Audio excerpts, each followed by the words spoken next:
Olá, queridos, um grande prazer poder estar aqui com vocês mais uma vez no nosso canal Pensamento Vivo. E estou trazendo aqui algumas experiências, compartilhando mais alguns pensamentos que os nossos queridos nos escrevem, nos enviam. E eu gostaria de compartilhar com vocês para que todos pudessem, né, vocês que estão assistindo aqui pela tela, e alguns poucos que às vezes aqui assistem ao vivo, né? Então, é importante que você, né, todo mundo que está aí na assistência, todo mundo que está aqui ao vivo, a mim também, né, serve também para mim, que essas experiências sirvam de consolo, né? Porque imagina só, se você passou por uma situação, você viu que aquilo foi difícil para você, você ainda carrega sequelas, e você não vai compartilhar com outros, que talvez vão passar pelo mesmo problema, pelo menos para que eles sintam, né, ou recebam esse alerta. Você não faria isso? Se você passasse por uma rua, tivesse um buraco lá e danificasse o seu veículo, ou causasse até algum acidente, mas aquele buraco está meio camuflado, quase ninguém percebe. Você não ia notificar, pelo menos a Defesa Civil, ou algum órgão de trânsito, ou pelo menos as pessoas que, se você morasse ou estivesse por ali, avisá-las de que ali tem uma cratera, uma depressão, um buraco que pode danificar o seu veículo ou causar algum tipo de acidente? Você não faria isso? É exatamente isso que nós estamos fazendo aqui, né? Trazendo informações, compartilhando essas informações para que as pessoas possam recebê-las como alerta e decidir o que fazer. A pessoa pode receber o alerta de que ali tem um buraco, que ali tem um perigo, e ainda assim insistir em passar por lá. Talvez ela ache que vai conseguir, ou que não vai danificá-la tanto, ou ela vai conseguir desviar. A decisão é da pessoa. Mas a nossa decisão, ou pelo menos o meu dever, como cidadão, como pessoa, como ser humano, é dar o aviso. E eu trago aqui então a experiência do nosso querido John Ney. Ele diz assim, ó: não acredito no inferno de fogo. Pegar essa frase aqui, inferno de fogo, alguns tentam, né? Pegam lá 3, 4 doutrinas que eles acham cruciais para a vida eterna, tipo, eu não acredito na Trindade, no inferno de fogo, na alma imortal, não. Muito bem.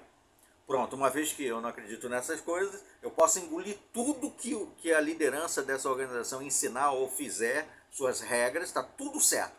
Já que pelo menos eles não ensinam o inferno de fogo, não ensinam a alma imortal e nem ensinam a Trindade. O resto está tudo certo. Pode rejeitar o sacrifício de Jesus, pode violar os direitos humanos, pode maltratar as pessoas, pode parar de falar com o pai e com a mãe.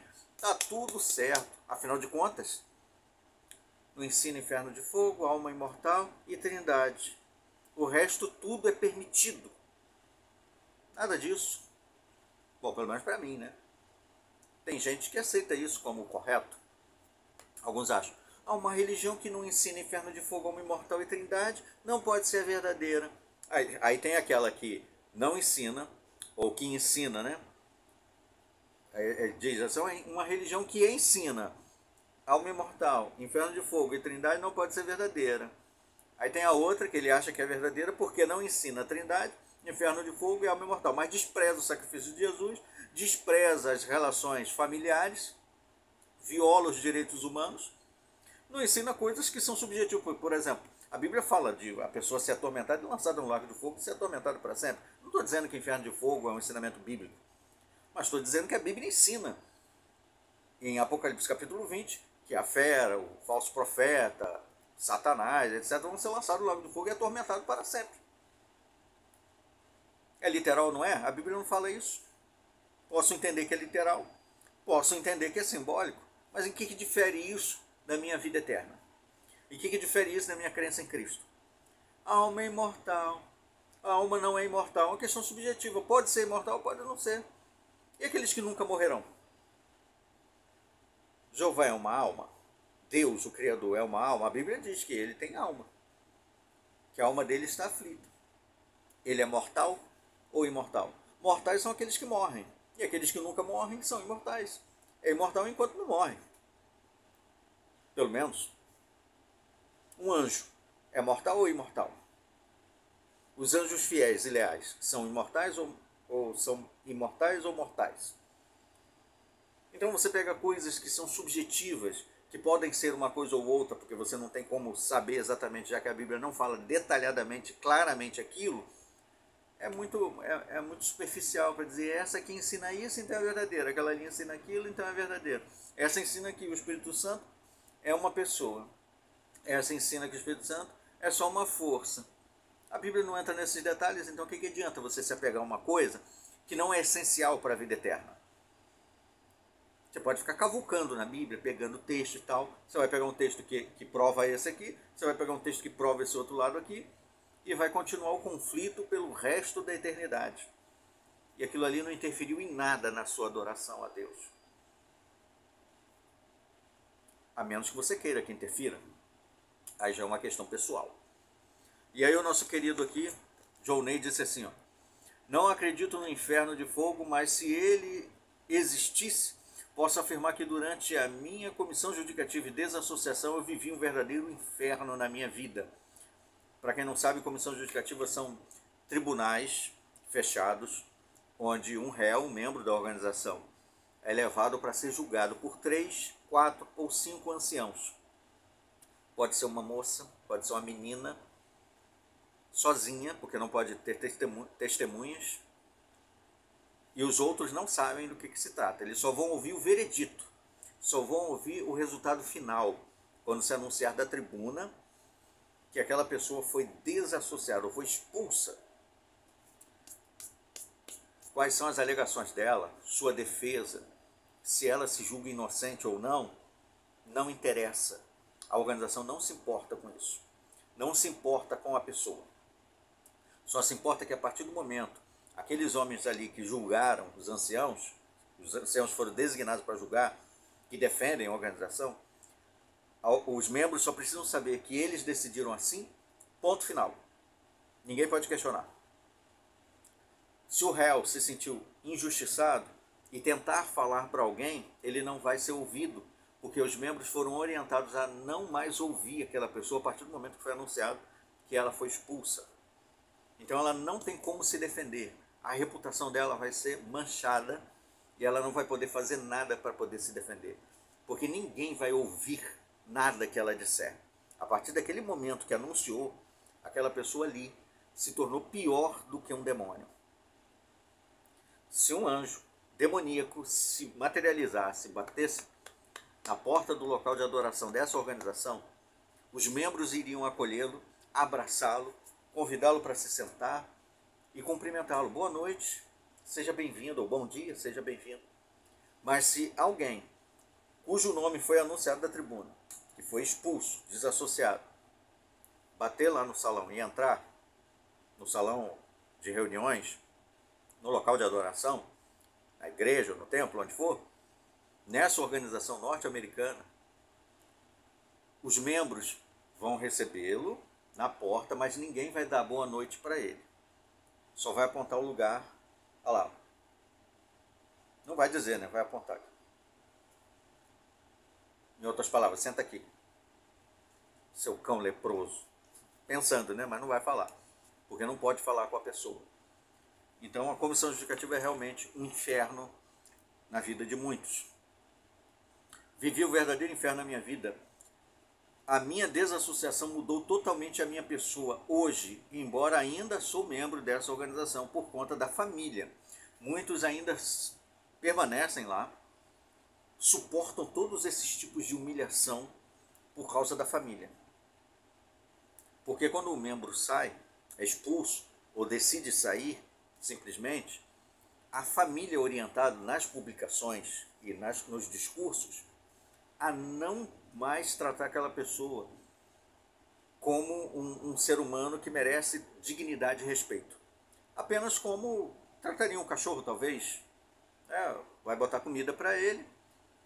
Fala, aqui, comida. Aqui, água. Entra, sai. Vai falar com o cachorro. Assim como vai falar para um membro que saiu também. O mínimo necessário. Monossílabas. Palavras curtas.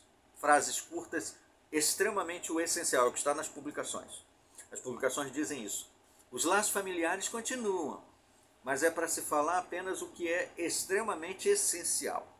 Qualquer pessoa que tiver uma relação com um ex-membro, foi expulso, desassociado ou que saiu, é considerado associação indevida com um desassociado. Meu concunhado, por exemplo, Liberato, vizinho aqui, foi expulso por continuar se associando comigo. Nossa amizade é de há muitos anos, 30 anos, mais de 30 anos.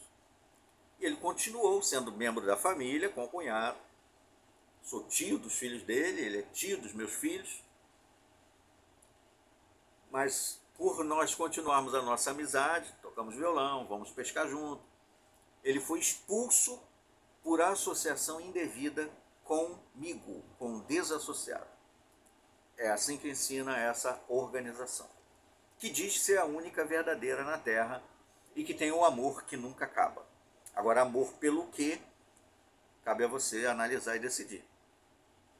Então ele diz: continuei, ainda sou membro por conta da minha família, mas me tornei uma pessoa totalmente sem rumo. Olha as sequelas, o trauma psicológico que é causado. Me tornei uma pessoa totalmente sem rumo na vida. Sou uma pessoa calada, tenho muita dificuldade de tomar decisões na vida e me tornei alcoólatra. Só voltei por medo do Armagedon, que é a destruição de todos. Na organização se ensina que qualquer pessoa que não é membro dessa organização é inimigo de Jeová.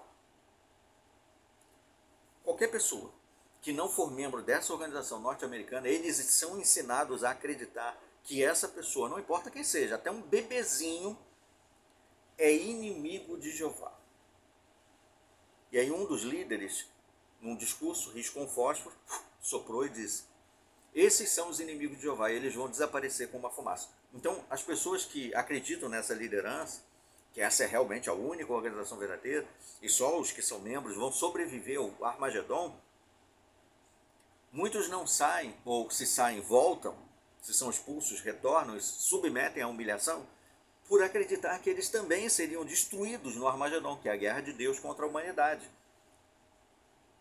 Armagedon é um termo ensinado lá na Bíblia, em Apocalipse capítulo 16, versículos 14 e 16, se não me engano, é a única parte onde aparece o termo Armagedon, que lá no hebraico significa Monte Megido, onde eram travadas guerras do povo de Deus contra os povos inimigos. Então a Bíblia fala da guerra de Deus no Megido, no Armagedon, é chamado assim. Essa organização norte-americana ensina então que o Armagedon vai ser uma guerra em que Deus vai destruir todo mundo que não for membro dessa organização norte-americana, que hoje tem cerca de 8 milhões de membros, ou seja, representa 0,01% da população mundial. Então eles ensinam tecnicamente, matematicamente, que 99,99% da humanidade será aniquilada no Armagedon. E aí o nosso querido Jaunei, com medo disso, retornou, ou se submete a isso tudo, mas se tornou um alcoólatra, uma pessoa reclusa, uma pessoa com problemas psicológicos. Aí ele diz assim, passei certa... Cadê? Só para ter uma ideia do que passei, certa vez eu estava no cinema vendo um filme e fui ao banheiro. Estava lavando as mãos e de repente entra um ancião conhecido meu. Quando ele me viu, eu saí correndo do banheiro. Medo, pavor, distúrbios emocionais. Já se passaram uns 10 anos e essa noite ficou marcada na minha vida como uma noite de verdadeiro terror. Eu só voltei na época e não fui por essas pessoas, não foi por essas pessoas, mas pelo medo do Armagedon que tenho desde criança. Então, desde criança, nas publicações infantis, inclusive, se mostra lá nas gravuras, meteoros caindo, né? Meteoritos caindo, projéteis do céu, bolas de fogo, destruindo pessoas, mães com nenéns, gritando, tudo sendo destruído. Algumas igrejas, né? Porque eles ensinam que todas as religiões são Babilônia Grande, só a deles é a verdadeira, todas as outras são falsas. É a única organização religiosa verdadeira, segundo eles ensinam. São os únicos que são os porta-vozes de Deus na terra. A sua liderança, que é chamada de corpo governante, tem outras organizações religiosas que também têm corpo governante, mas nessa a liderança também é chamada de corpo governante. O corpo governante nessa organização se diz substitutos de Cristo. Os porta-vozes de Deus na terra, os guardiões da doutrina, os que são os Cristos. Ungido quer dizer Cristo. E eles se auto-intitulam os Cristos. E ensinam, inclusive, que não importa o quanto você leia a Bíblia. Quanto você lê a Bíblia, não importa. A menos que você esteja em associação com esse corpo governante, não importa o quanto você lê a Bíblia, você nunca vai trilhar o caminho da vida eterna. Ou seja, a sua vida eterna depende deles. E esse rapaz, John Ney, toda essa carga emocional, esses distúrbios que ele conseguiu angariar devido à pressão psicológica que é imposta nos membros, quando um membro tenta se desvencilhar dessa organização, é muito traumático, é muito difícil. Quando consegue sair, alguns tentam e acabam voltando, como o caso dele, com medo, ou problemas na família, medo de perder a família, ou medo das sequelas do Armagedon, por acreditar no que eles ensinam, porque aprendeu desde criança. Só para você ter uma noção de como funciona essa organização, eu digo porque fui membro por quase 30 anos. Bem, obrigado, João Ney, por compartilhar a sua experiência. Obrigado a vocês também. Se você quer compartilhar aí a sua experiência, pode colocar ou nos comentários ou enviar para mim por e-mail. Eu agradeço muito a atenção de todos. Até os nossos próximos vídeos. Até lá.